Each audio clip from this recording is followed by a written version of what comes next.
Okay, Torah concept in the New Testament, put away lying. Okay, so Paul, his exhortation, Ephesians 4:25, it says, Wherefore put away lying, speak every man truth with his neighbor, for we are members one of another. So this is deeply rooted in Torah principles.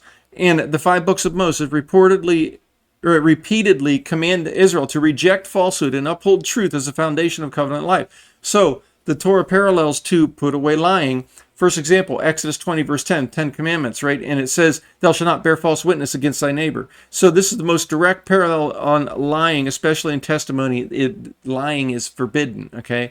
Next example is Leviticus 19, verse 11. You shall not steal, neither deal falsely, neither lie one to another. So explicit command to put away lying and deceit within the covenant community. Next example, Exodus 23, verse 1.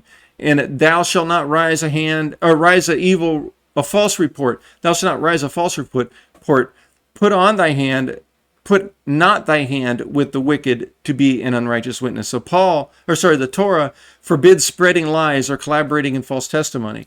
Deuteronomy, the next example, 19:16, verse 20, false witnesses are judged and punished. Lying in court is treated as a serious offense, requiring removal of the false accuser. Next example, Numbers 23:19. God is not a man that he should lie. God's own nature is truth, setting the standard for his people to reject lying. We note the thematic connections. Truth is covenant foundation. The Torah insists that justice and community life must be built on truth. Paul applies this to the church, in the next example, rejecting false witness.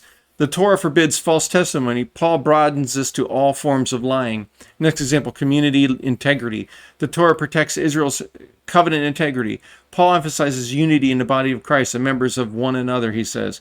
Next example, imitating God's nature. The Torah highlights God's truthfulness.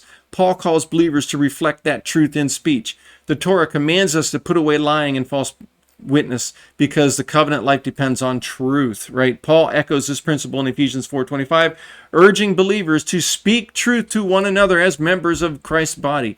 Both contexts stress that lying corrupts community integrity, while truth preserves holiness and unity. Again, this is how Paul taught Torah in the New Testament. The Torah has not passed away.